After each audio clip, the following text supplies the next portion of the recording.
Dios me los bendiga, familia. Jay Martínez con ustedes nuevamente y bienvenidos a otra edición del Radical Podcast PR, un programa interactivo y de diálogo abierto basados en el aspecto cristocéntrico, pero también estaremos hablando temas de nivel social para el beneficio, conocimiento y educación de nosotros y ustedes, la audiencia. En el día de hoy me acompaña un invitado bien especial. Ha sido muy fundamental en momentos de pérdidas en mi familia. Nos ha abrazado con su presencia y cada una de sus familias. Y también ha sido partícipe del liderato que este servidor ha tenido en su amada iglesia, la Iglesia Cristiana Discípulos de Cristo del barrio Negros en Corozal, y el cual le puedo llamar mi pastor amado. Así que, sin más preámbulos, le presento al reverendo José Rocas Rodríguez. Pastor, Dios te bendiga mucho. Bienvenidos a Radical. ¿Cómo estás? Amén. Para mí es un gran privilegio poder compartir esta experiencia que le podríamos denominar como una experiencia evangelizadora, porque hay gente que necesitan escuchar la voz de Dios y quizás algunos no pueden llegar a un templo y a través de esta gran apertura que es Facebook lo que son las redes, Dios nos concede esta gran oportunidad para dejarle saber a la gente cuán grandes cosas Dios ha hecho en medio de su pueblo. Pastor, vamos a empezar rápidamente esta entrevista hablándonos un poco de su vida antes de conocer a Cristo. Bueno, antes de conocer a Cristo, desde mi niñez, yo vengo de una familia, como hemos dicho en tantas predicaciones en la iglesia, que cuando le decimos, pues la gente se pone las manos en la cabeza. De un solo matrimonio, 20 hijos. De esos 20 hijos, 5 fueron abortos. 15, mi mamá, que medía 4 pies, 10 pulgadas. Y mi papá, que medía 6 pies, 1 pulgada. Ya entendemos por la estatura. 15, salía mi mamá, sí. 15 hijos criados bajo una gran pobreza, pero siempre aparecía porque mi papá era maestro de obra, lo que se llama hoy un contratista, en Corozal, esa urbanización Sobrino y el Colegio Católico, esa primera parte, cuando en aquellos tiempos era el párroco de Corozal, el padre Mora, que le llamaban, Tomás creo que era el nombre, Mora creo que era el apellido, y contrataron a mi papá. Mi papá fue un alcohólico de toda la vida, y en ese hogar religioso, porque papi no tanto, pero sí mami nos trató de enseñar aquellas cositas que ella pues, en su poca capacidad de estudiante, que no la tenía, intelectual muy poca, muy pobre, pero con un corazón gigante para levantar 15 hijos. Y dentro de esa niñez, pues, ya tú sabes, no sé de dónde me nació tanta rebeldía, pero ya a los 13, 14, 15 años, dentro de mi interior, había mucho odio. Íbamos a la misa, como de costumbre mami nos llevaba. Estábamos en los diferentes ministerios de la Iglesia Católica. Un joven con mucho dolor, con mucho rezago, con mucha rabia. Y aquello se convirtió en rebeldía, aquello se convirtió en algo malo. Ya a los 16, 17 años, estando en la escuela superior, ya saliendo de la escuela superior, entro a la Universidad Central de Bayamón, que es mi alma mater, lo que llaman en el argot de los estudiantes. Sí.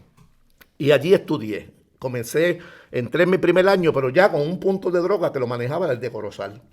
Me sumergí por ahí en los vicios, me metía más de la que vendía, hubieron unas cuantas redadas en Corozal, habían como 5 policías que me acuerdo de aquella redada, que no queda ninguno vivo ya, que hicieron una redada y frente específicamente a donde vivía Padre Mora, que es por ahí por donde se conoce más arriba de tu casa, en el Guayabal allá arriba, allí hubo un tiroteo, nos entraron a tiros, nos cogieron, allí estuve preso y en medio de esa rebeldía muere mi hermana.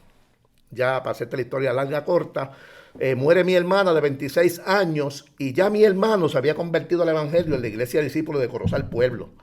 Creo que para aquella época, si no me falla la memoria, el pastor era Miguel Ángel Morales Padre.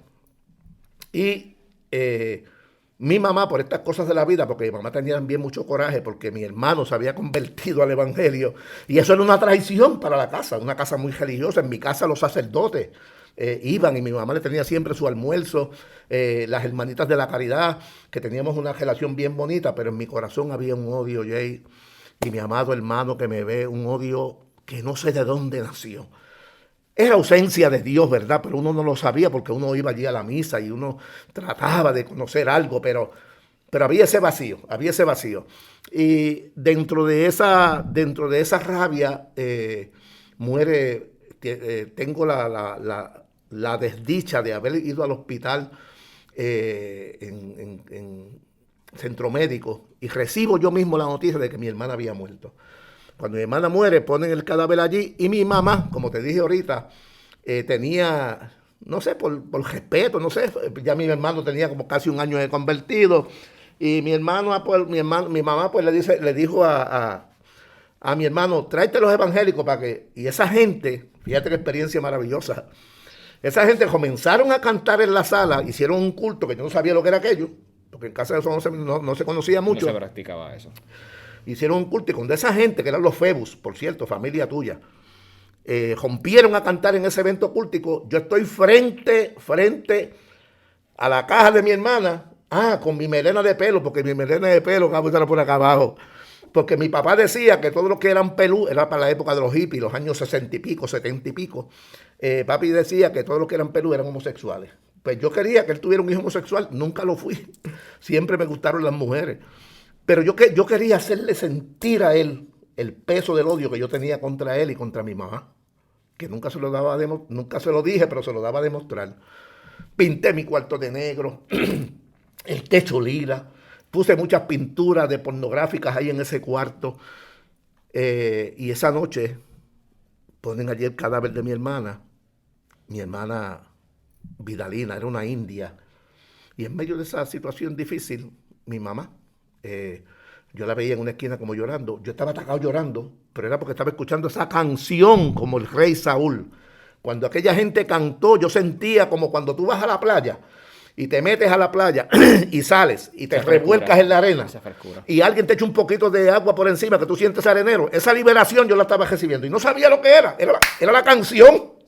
Era aquel himno que llevaba, como dice el reverendo Florentino Santana, que muere en la presencia del Señor, llevaba injundia. Aquella alabanza era poderosa. Nada, eso pasó. Luego mi hermano siguió evangelizándome, se metió al cuarto y me cantaba un himno de los que aprendí allá en la iglesia. Nunca me invitó para la iglesia, porque si me invitaba para la iglesia evangélica, sabe para dónde yo lo iba a llevar. No podía mencionarme nada de la iglesia, pero él me veía llorando. Cada vez que me cantaba ese cántico que dice que fue el que cantaron la noche que aparecieron, Cántico Celeste, en la noche tendrás, que lo prediqué el domingo pasado, mandé a cantar ese himno. Cuando una noche, después de ese episodio de que mi hermana muere y los cánticos y todo, como a los meses, un día de acción de gracia, esa agrupación de la iglesia de Palo Blanco, se llamaba Voces del Sinaí, bajaron a la aldea, como hacían todos los años, a llevar canciones por las casas. Cantaban 2 cánticos en esta casa y se iban, 2 acá y se iban, cantaban uno y se iban. Pero cuando se pararon frente a mi casa, esa gente rompió a cantar, Gabo, rompió a cantar.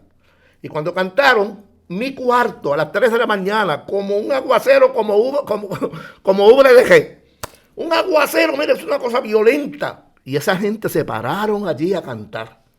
Y cuando esa gente rompió a cantar, mi cuarto, literalmente, cuando yo tuve esa experiencia y al cabo del tiempo que comencé a leer las escrituras, me di cuenta que fue una experiencia parecida al de Saulo de Tarso. Porque a las 3 de la mañana el sol no sale. Y mi cuarto se iluminó de lucha. Ay, yo cada vez que cuento esa experiencia me emociono. Porque parece que lo estoy viviendo y van 40 y pico de años. Hay que testificarlo, pastor. Seguro. En esa experiencia real, que yo me creo que es que me metí mucha droga por la noche. A esa hora de las 3 de la mañana, esa gente cantando ese cántico de Cántico Celeste, en la noche tendrás, porque en el dolor, decía la canción, es mejor cantar. Y yo tenía el dolor grave de que mi hermana se había muerto, más todas las raíces de amargura que habían en mi corazón. Ese cuarto se iluminó, es como si el sol del mediodía se hubiese metido dentro de mi habitación. Y me levanté como un loco y busqué por debajo de la cama a ver cuál era aquello que estaba sonando, porque era como la sinfónica, los que puedan tener memoria de lo que es una orquesta de cuánto instrumento hay. Y cuando esa gente siguió cantando y cantando, y yo buscando el switch, porque si tú prendías el switch regular, estaba la pared negra y el techo lila. Si apagaba ese y prendía la de la luz fosforescente, salían todas esas pinturas. Y yo le daba para aquí, para abajo, para aquí, para abajo. Y no podía mirar las paredes porque era una luz blanca, poderosa, que me tenía ciego. No podía mirarla. Cuando mi hermana toca la puerta y me llamó por mi apodo, como en casa me llamaban, Pepo, ahí están los evangélicos. Y yo dije, ¿quién? Pues mami tiene que estar con una escupidera, porque cuando eso en casa había letrina abajo, con una escupidera para tirarle a ellos o calentando agua, porque mami no lo soportaba. Wow. Mami no soportaba a los evangélicos. Sin embargo, cuando yo me asomo por la ventana para ver quiénes eran esos evangélicos, veo esa gente cantando allá, bajo una unción poderosa, pero yo estoy buscando las sinfonías, yo estoy buscando las trompetas, yo estoy buscando el arpa que estoy oyendo, yo estoy buscando los instrumentos de percusión, y lo que había era una guitarrita que se le habían partido 2 cuerdas. Y esa canción no cesaba, aleluya. Esa canción iba limpiando mi interior. Algo violento de Dios. Y en medio de esa alabanza, veo y me asomo por la ventana y veo a mi mamá Gajá llorando. También porque nunca le pregunté, fíjate, qué ella estaba sintiendo. Sin embargo, esa mañana me puse la ropa. Y hasta el día de hoy, 48 años más tarde que te lo estoy contando.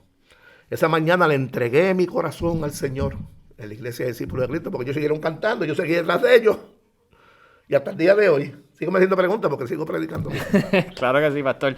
Ahora que usted nos habla de este proceso de cuando usted, antes de conocer al Señor, todo el proceso que ha pasado, cuando tú conoces del Señor, Pepo, automáticamente, alguna experiencia que me puedas contar, cuáles fueron ministerios en donde tú perteneciste siendo jovencito, y luego más adelante cuando tienes el llamado pastoral, pero quiero que me vayas contando primeramente cuando adolescente, cuando joven, en qué ministerio pudiste estar, desarrollarte y luego pues en el llamado pastoral. Bueno, desde que llegué a la iglesia, yo sabía ya tocar el requinto y guitarra. Y Febus, el pastor que estaba buscando, orando a Dios para que Dios le proveyera un músico, había un músico en la iglesia, y Febus estaba orando para que Dios le proveyera otro músico. Exactamente, llegué ya a los 6 meses o 4 meses, yo estaba ministrando en ese ministerio de adoración en la iglesia Nuevo. Me bautizaron, estuve en ese ministerio, y como a los 6 meses, quizás no llegaba al año, cuando un día el pastor Febus se me acerca, y mira lo que me dice, como te decía ahorita Edwin Poole, que estaba por aquí, Febus me dice, ¿sabes, Pepo? Tú vas a ser ministro del Evangelio. ¿Y cómo te No, me morí. Me morí porque yo en esos 8 meses, yo veía, fíjate, esto es algo que eso está en el llamado, no en el ser humano. Cuando Dios llama, juntamente con el llamado, te entrega un montón de responsabilidades. Y juntamente con esas responsabilidades, Dios está esperando algo de ti muy importante en la vida de la iglesia, que es esa obediencia. Cuando Febo me dijo que yo iba a ser ministro, rápido fui donde mi hermano Wilfredo, porque ese era mi paño de lágrimas. Yo dije, mira, Joca, como nosotros le decimos a él, o Wilfredo. Febo me dijo que yo iba a ser pastor. Y si me lo vuelve a decir otra vez, yo me voy de la iglesia. Del pánico que me entró. Pánico, era algo como un agridulce, era un algo. Yo decía, Dios mío, qué privilegio que me está diciendo eso. Pero me dio como un tipo de miedo, no un miedo malo, pero como algo. De esa responsabilidad. Esa responsabilidad, porque yo veía a Febus. Mira, a Febus le llegaba un problemón de estos que aparecen en las iglesias y en la familia. Porque en las iglesias, la iglesia es una familia y en todas las familias hay situaciones. Y yo veía que en la iglesia pasaba un foltrón de eso, como llaman, un problema grande. Y Febus mandaba al presidente de los ancianos con un par de ancianos. Y salían y el problema no estaba resuelto. Mandaba a los diáconos y llegaban allá y decían, pastor, esto está bien difícil, oramos y qué sé yo ni qué, pero no se resolvía el problema. No hacía nada más Febus que llegar a esa casa y ya 3/4 partes del problema se había roto. Esa presencia pastoral, ahí que estriba el llamado. Esa es la diferencia entre unos y otros. Porque Febus era un hombre de mucho intimar con Dios. Febus era un hombre de mucha oración, de mucha sabiduría. Y yo quería, dentro de mí, ser como él. Emularlo. Y yo decía, Dios mío, cuando Dios... Entonces Dios le muestra eso a él. Y me lo dice. Ya como en esa ya a nivel ya de esa experiencia pastoral con él, luego tenemos la segunda pastoral, porque entonces Febus sale de la iglesia en 1979.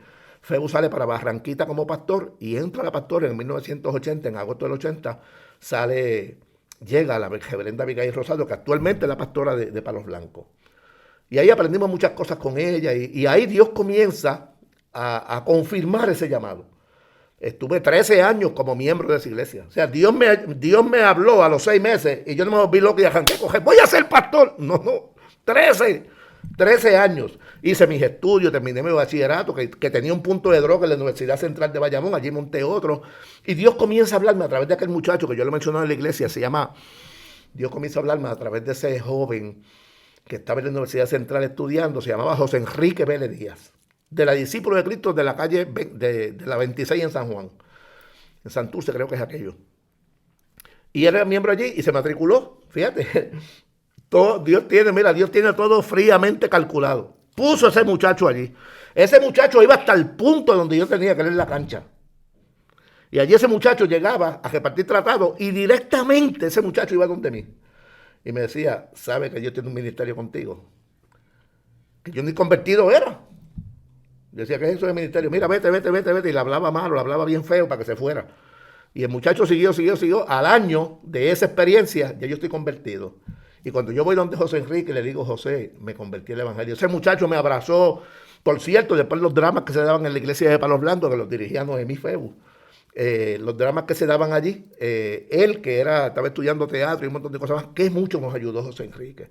Y que mucho yo aprendí de ese joven, porque era un muchacho humilde, pero atrevido. Se metía ahí en las canchas, se metía donde tenía que meterse, a hablarle a la gente. Y esa fue una de mis confirmaciones, de cómo Dios me comenzó a ministrarme, a llamarme. Ya terminé los estudios teológicos, terminé mi bachillerato, que por cuestión de las drogas perdí un año, porque mi primer año fue votado. Yo empecé con 21 créditos y terminé con 3, con D. Con D, y fue una clase nada mala que pasé. Ese primer año lo pagó mi papá, lo perdió. Pues yo fui a estudiar, yo fui a vender droga allí. Pero después, eso fue en el 78. Después entonces tengo mi encuentro personal con Papá Dios y ya yo había terminado los estudios, ya en el 78 había salido, me había casado ya con Wanda, me casé en septiembre 17 de 1975, me casé yo con Wanda. Y ahí pues comenzamos esa vida de iglesia en Palos Blancos y después de los 13 años empiezo a pastorear específicamente esta iglesia. En mayo de 1975 creo que fue. 75, no, en el 87, perdón. En el 87 empezó ya a pastorear esta iglesia. Con una iglesia pues, que había pasado por muchas situaciones y Dios nos dio la capacidad. La experiencia la haces en el caminar. Y vas a crecer mucho en el caminar. Y vas a aprender de los centellazos que te llevas en la vida. Pero Dios comienza conforme como tú intimas con el Señor, conforme como tú te metes con el Señor, Jay, tú vas a ver. Los mejores como a Jesús, los Judas, los Pedro, los Tomás, los Felipe, siempre van a estar en la iglesia. Esa gente, pidiéndole sabiduría al Señor, vas a aprender a pastorearlo. Pastor, cuando nos estás contando toda esta experiencia a nivel, ¿verdad?, ministerial, cuando estabas joven, aún siendo usuario de drogas y teniendo tus puntos de drogas, como bien dijiste, en la universidad y en los diferentes puntos, ¿verdad? Uh-huh. Cuando entras en estos tipos del llamado pastoral, ¿cuántas iglesias tuviste la oportunidad de pastorear? Y sobre todo, una experiencia que tú me puedas decir, Jay, esta me marcó de manera especial siendo pastor. Son muchas las experiencias que me han marcado. Y siempre Dios me asombra. Siempre Dios me asombra. Llegué aquí, como te dije, en mayo del 87, que cuando aquello era Luis Goyo, era el presidente de la Junta. Wow, Goyo. Para aquella época. Llegué aquí sin ningún tipo de experiencia. Mira a ver si era tan novato, que estaba empezando en la iglesia, que estoy arrodillado orando un sábado, que era el culto grande de esta iglesia en negro. Los sábados hacían unos cultazos maravillosos, el culto grande, de predicación. Y yo estoy orando. Y alguien me dice, pastor. Pero yo no respondo, porque yo creía que el pastor era reverendo Víctor Galí, que era el pastor saliente. Y yo esperando que Galí respondiera, hasta que fueron donde el pastor. Y allí me están llamando a mí. Ni sabía yo que yo era el pastor, porque no tenía esa relación de oveja a ministro. Pero eso se desarrolló. Dentro de esa experiencia vimos a Dios hacer maravilla. Dentro de esos primeros 13 años. Cuando me tocó salir de esta iglesia, Para nada yo quería salir de aquí. Pero las cosas de Dios, sabía yo que tenía una salida de esta iglesia, porque Dios me lo había avisado, me lo había dicho en muchas ocasiones, pero yo peleaba con el Señor. Y para no hacerte todo el detalle, pero sí obedecí al Señor, salimos para Barranquita. En Barranquita, aquí estuve 13 años. En Barranquita estuve 2 años, 10 meses. Una iglesia hermosa, muchas situaciones que hubieron en aquella iglesia que me sirvió a mí como un seminario de aprendizaje, de la pastoral. Aquella iglesia me marcó, mucha gente buenísima. De ahí salgo hacia Aybonito. En Aybonito tuve 4 años y unos meses. Fue una iglesia que cuando llegamos allí, esa iglesia había tenido muchas situaciones bien complicadas. Tenían situaciones, le quedaban creo que 25 hermanos le quedaban, de una iglesia como de 80 o 90.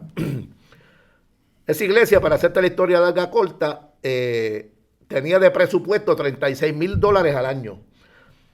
Ya al año de estar allí, la gloria para el Señor, humildemente lo decimos, ese presupuesto estaba ya mordiendo los 100,000. Allí dejamos un certificado de 115,000 pesos que luego se metió a 200 y pico de mil. Compramos un terreno, íbamos a construir, y cuando yo estoy como Felipe, en el capítulo 8 de los Hechos, no sé si has leído eso, Felipe, en el mejor momento de Felipe, cuando Felipe, Simón el mago se convierte, hay un avivamiento allí en Samaria, una cosa violenta, de presencia de Dios, de gente espiritista convertirse, de gente mago convertirse. Y cuando de momento Felipe está en ese momento, el Espíritu de Dios dice que se lo lleva, y por allá había una necesidad y la cubrió, ¿verdad? Y en mi mejor momento, Felipe tenía una familia maravillosa. Tenía 4 hijos que eran profetisas. Una casa de Dios, o sea que Dios eres rey de esa casa. Y en el mejor momento te vas de aquí. Y se fue Felipe. Y allá, como ustedes conocen, el funcionario de la gente de Candás y todas esas historias, que allá había alguien que venía del templo vacío, como yo estaba en el templo también, vacío, y el Espíritu de Dios le habla a este hombre y le dice, júntate a ese carro. Y allá Felipe se le acerca y le dice a aquel hombre que venía supuestamente de adorar, venía del templo, le dice Felipe, ¿entiendes lo que lee? Y mira cómo es la respuesta del que venía de adorar. Si no hay quien me explique. Entonces, ¿tú sabes por qué este podcast? JJ, porque hay gente que no han logrado entender en el templo lo que hoy Dios te quiere decir en el nombre de su Hijo Jesucristo, que tiene un llamado para ti y Él quiere hacerte bien. Aquel muchacho Dios lo quiso hacer bien. Le explicó también Felipe a este hombre, le explicó también que de momento vio un charquito y le dice, mira, ahí hay agua, porque Felipe estaba hablando del bautismo y todas estas cosas, le dio un seminario en unos minutitos. Ahí hay agua, ¿qué impide que yo sea bautizado? Y hoy, este regalo, amado, que tú estás escuchando a través de este podcast, es para decirte que aquí hay una iglesia que te quiere bendecir. Hay unos jóvenes como este joven JJ, un joven adulto de nuestra casa, con un ministerio nuevo que empieza Dios a regalarle, porque necesitamos seguir esparciendo esta semilla. Para que la gente entienda cuán grande es el amor del Dios que no vino a castigarte, ni vino a acusarte, ni vino a señalarte los pecados y los errores, porque si has oído ese chispito mío y me hicieron pastor, Dios ha sido más que bueno. Amén. A Pedro, con toda la jabaqueta que tenía, lo hizo pastor también.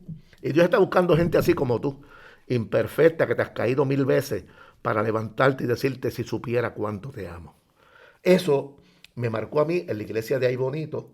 Llegué a Aybonito, no quería salir de allí, pero contundentemente Dios me trajo nuevamente a esta iglesia. Es más, te digo más, 6 meses antes, el Señor me decía que me devolvía. Dice, tienes que volver a tus raíces y vas a terminar lo que estás sin terminar. ¿Y qué era lo que yo tenía que terminar? Que cuando yo salí de aquí a los 13 años, habíamos comprado la iglesia, este terreno. Queríamos construir una casa al Señor, porque siempre fue mi sueño, construirle una casa al Señor. Estábamos en una capillita chiquita, y cuando salí de aquí a los 13 años, estaba esto sin terminar. Y ahora, como ustedes ven, pues ya la terminamos. Y llegamos aquí a Negro. Hemos visto, desde que llegamos a Negro, muchas cosas hermosas, muchas cosas tristes también. Porque en la vida de la iglesia esto no es un Disney World. Aquí hay situaciones bien difíciles. Es un hospital para la Es vida. un hospital. Pero hemos visto aquí, hemos visto en esta casa, oyeron el testimonio ahorita de Edwin Poole. Ese hombre llegó aquí gendío de bojacho, como dicen por ahí en el alcohol de la calle. Un delincuente, para no hacer mucha descripción. Un delincuente. Y en medio de ese culto, Dios lo salva. Hoy es pastor. Hemos visto aquí, en medio de esta casa, ver cánceres sanador. Y quiero mencionar el de Marilyn Arroyo, que es un HIV, que ustedes son testigos de eso. En el 2011, cómo Dios se lo desaparece. El médico que la diagnostica con eso se convierte al evangelio al ver un milagro como ese. Sin embargo, el milagro más grande, lo más que me marca a mí, Jay, es ver una vida arrepentida ante los pies del Señor. Eso sí que me marca. Porque ya esa operación no es como la que yo vi del milagro creativo en Barranquita, esto hace como 3 años, 4 años, de esta señora que me mandan a orar por ella allí en las parcelas de Barranca, detrás de la iglesia de Discípulos de Cristo, y me mandan a buscar y yo voy con la hija de esa señora a la casa porque la esposa del flaco, ¿cómo se llama? Yadira. Me invita porque esta señora tiene, le van a amputar la pierna. Y me llaman, pastor, a ver si usted hace una oración para que mami salga bien en la operación y que no le duela mucho y qué sé yo ni qué. Entonces voy a la casa, veo a la señora, una señora como de 60 y pico de años, postrada en la cama. Cuando me enseñan ese talón, Jay, no tenía talón. Ya la gangrena se lo había comido y eso estaba negro, le iban a amputar la pierna. Estaban discutiendo los médicos por dónde se le iban a cortar, si por el tobillo, por acá o por la rodilla. Y yo voy allá con Yadira, que es la testigo de su estrella, y la hija y la misma señora. Cuando llegamos allí, la ungimos con aceite. ¿Por qué, Jay? Porque la Biblia dice que si hay alguien enfermo entre vosotros, llamen a los ancianos de la iglesia, oren por él, ungiéndole con aceite. Y la oración de fe sanará, salvará y perdonará al enfermo. Llegamos allí, hicimos esa oración. Nos fuimos. Allí, para mí, frente a mis ojos, yo no vi nada. Me fui. Una semana más tarde o 2 semanas más tarde dimos un culto en casa de Yadir y de Flaco, allí en La Vega. Me recuerdo. Y la muchacha no podía salir de la casa porque estaba cuidando a su mamá toda la vida ahí. Digo, toda la vida no, desde la enfermedad. Desde el proceso de... Y cuando llegamos allí, maravillosamente, yo veo a la hija. Le digo, fulana, Dios te bendiga. ¿Con quién dejaste a tu mamá? Porque para mí ella está operada con la pierna amputada, la mamá. Me dijo, pastor, mi mamá, cuando usted salió de mi casa, que yo le quito el vendaje, mi mamá frente a mis ojos echó el talón. Eso fue un milagro creativo al instante. Eso es un milagro creativo. Pero vuelvo y te repito, el milagro más profundo, más que me marca a mí, es ver una persona, como lo era yo, transformada y cambiada tan sencillamente porque le dije al Señor, yo te acepto como mi Salvador. Y esa transformación empezó por dentro hasta que toda mi vida fue regenerada, volví a nacer otra vez. Impactante este testimonio que nuestro pastor nos cuenta, porque es que el Dios de que les servimos, tanto él como yo y los que nos pueden estar viendo, es un Dios de milagros, es un Dios que para la ciencia o la medicina que tenga un diagnóstico final, para él tiene siempre y tendrá la última palabra. No importa el género de enfermedad, no importa la situación que puedas estar pasando. Si tú le pides y le clamas a este Señor, a este Dios que nosotros le servimos, yo te aseguro que no te vas a arrepentir y vas a tener que testificarle, como bien nuestro pastor está haciendo en esta hora, todas las cosas que ha hecho en su vida, y como también en otras ediciones nosotros hemos dado fe y testimonio de lo que Dios ha hecho en nuestra vida. Eso es lo que queremos proyectar. Radical no es solamente una plataforma para darle la exposición a personas, ministros, a personas a nivel de aspectos profesionales, sino también queremos, pastor, testificar Muy bien. Y edificar a las vidas que tanto en estos tiempos necesitan escuchar una palabra de fe, amor y esperanza. Entonces, si fuéramos a recordar en la vida previo en los caminos del Señor, ¿cuál sería la experiencia o vivencia que tú me dirías, Jay, no quisiera volver a pasar por esto? Son muchas. Vivir con odio. O sea, vivir con odio es tú estar preso toda la vida, porque tú no, primero que no tienes lo que produce el Espíritu de Dios en ti, no tienes paz. Tú siempre estás buscando cómo desquitarte. En esos vaivenes de aquella vida, me acuerdo que un muchacho que yo tenía una cuchilla que le dicen pico cotoja, y le di unos cuantos tajos y aquello me dolió tanto. Eso no quisiera vivirlo otra vez. No quisiera vivir un muchacho que era ciego de un ojo porque se le explotó una munición, Raulito Marrero, que si está viendo esto, él sabe que estoy hablando de él, que tenía unos complejos y de la única manera que la herramienta que yo tenía era droga. Pues yo dije, Raulito, vente conmigo, y lo metimos, y le metimos droga, y aquel muchacho yo lo vi reírse por primera vez, pero con una herramienta equivocada. Y luego que yo me convierto al Evangelio, lo traje a la iglesia. Y se convirtió y después no volvió. Pero experiencias amargas como esa, el estar con ese odio, yo creo que es una de las cosas que yo no quisiera jamás experimentar eso. El odio es algo que te trastorna las emociones. Es que es una vida amargada. Vivir en odio es como vivir en aquel cuarto que yo tenía.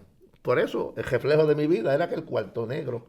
Así era mi vida, hasta que llegó la luz del Evangelio en mi vida. Cosas como esas, y cosas que ya de mi mente creo que Papá Dios las eliminó y las borró, porque fueron muy dolorosas en mi vida. Wow, pastor.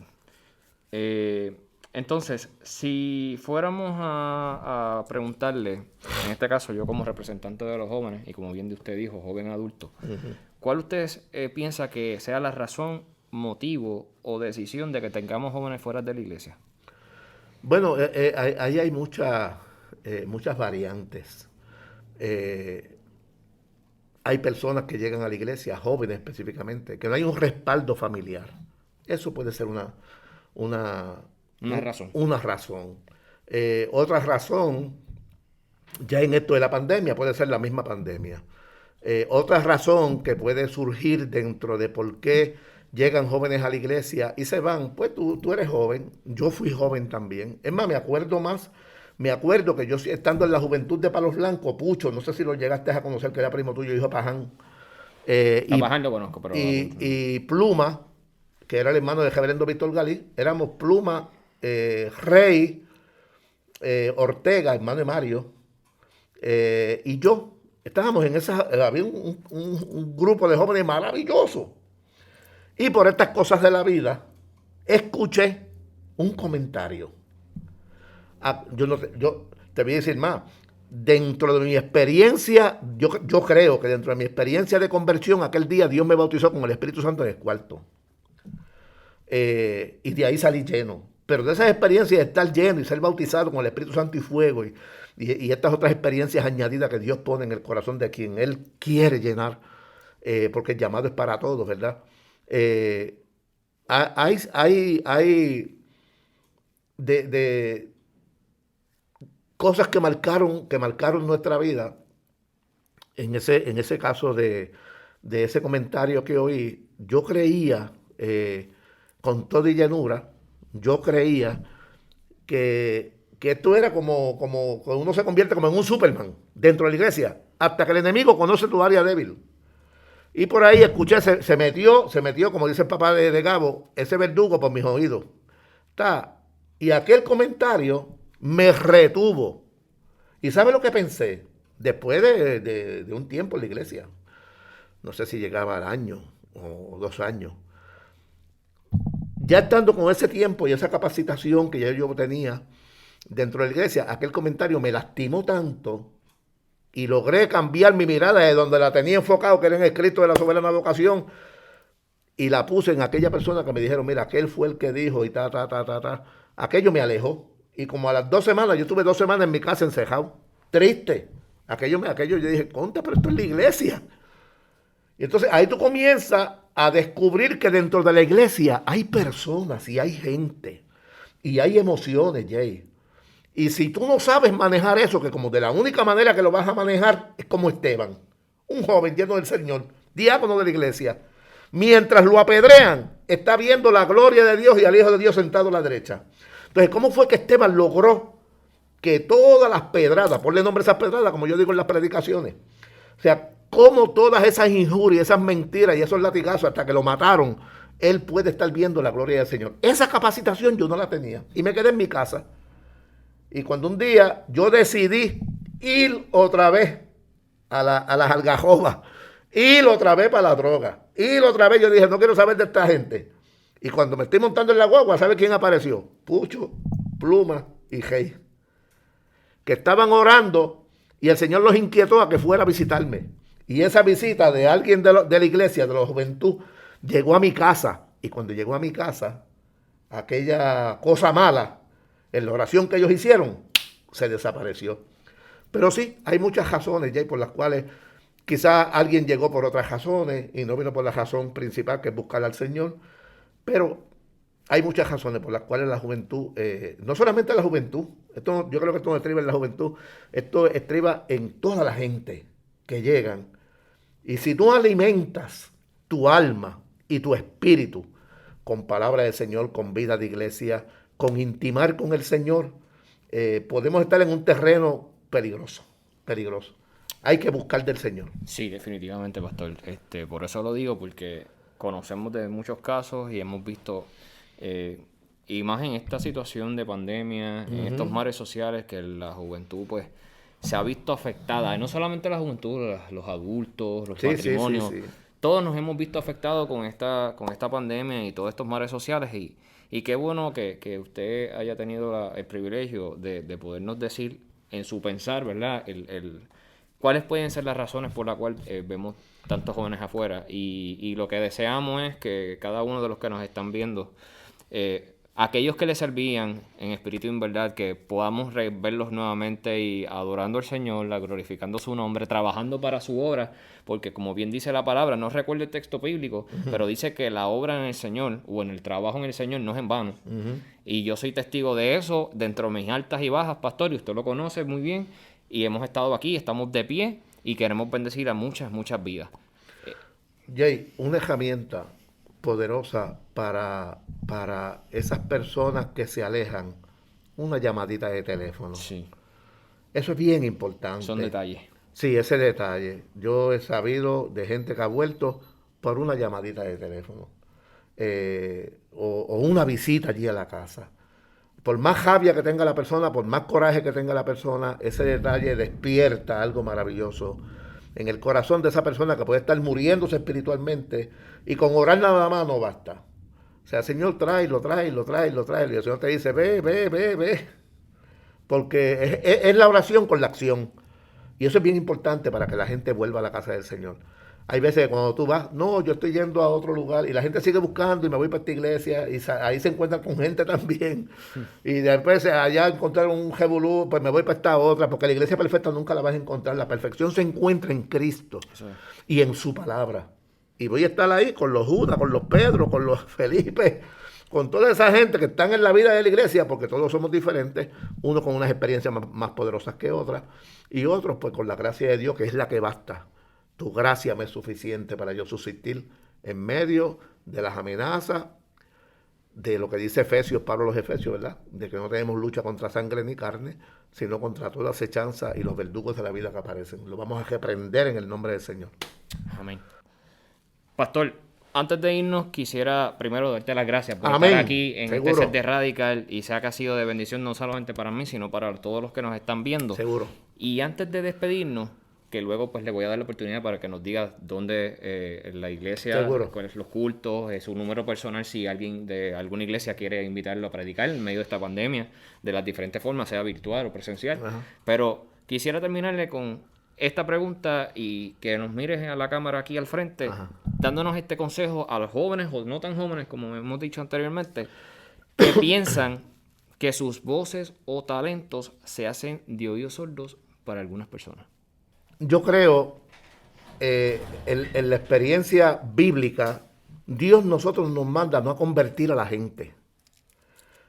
Hay gente que sí se hacen de oídos sordos. Cuán sordo yo estuve, ¿verdad? Pero cada cosa tiene su tiempo. Y llegó el momento mío. Lo que me corresponde a mí es hacer lo que Dios dijo. Ir y hacer discípulos. Vayan, proclamen. Es como el agricultor. Cuando un consejo que le podemos dar a la gente, como el agricultor, Jay, el agricultor lo más que puede hacer con una semilla, seleccionarla, es sembrarla. Hasta ahí tú llegas. ¿Qué te mandaron a ti a hacer, Jay? ¿Qué me mandaron así a mí? ¿Qué me mandaron a mí a hacer? Predicar. No puedo convertir a la gente. Quien cambia, quien convierte, quien hace el milagro, se llama el Espíritu Santo. Fíjate que un día Dios, en mi experiencia de novatada, yo tenía preocupación por imponer las manos a la gente, porque yo decía, ¿y si le pongo las manos y no se sana? ¿Y si le pongo, qué va a decir la gente? Habló al corazón y me dijo, yo no te mandé a ti a hacer milagro, yo te mandé a ti a imponer las manos. Quien hace el milagro soy yo. Tú solamente obedeces y cita mi palabra, porque esa palabra tiene autoridad en ella misma. Sí, parece como que yo soy el que estoy haciendo el milagro, porque la gente puede decir, mira, ese hombre cada vez que ora por la gente hace milagros. No, yo solamente lo que hago es que pongo las manos. El instrumento, seguro. Una guitarra sola no toca. Tiene que haber la acción de quien la toque. Un agricultor sin semilla no funciona. Tiene que sembrar la semilla. El fruto, el crecimiento, lo da Dios. Amén. Que sigamos predicando. ¿Sí? Eso es. Qué bueno. Pastor, gracias por estar aquí conmigo en Radical. Pero antes de despedirnos, dinos los días de culto, la programación, mejor dicho, de la iglesia.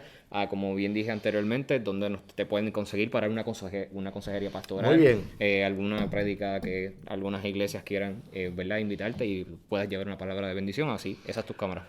Seguro, nosotros estamos ubicados en la carretera 805, kilómetro 1.9, aquí en Barrio Negro de Corozal. Una iglesia de amor, una iglesia que le gusta abrazar a la gente.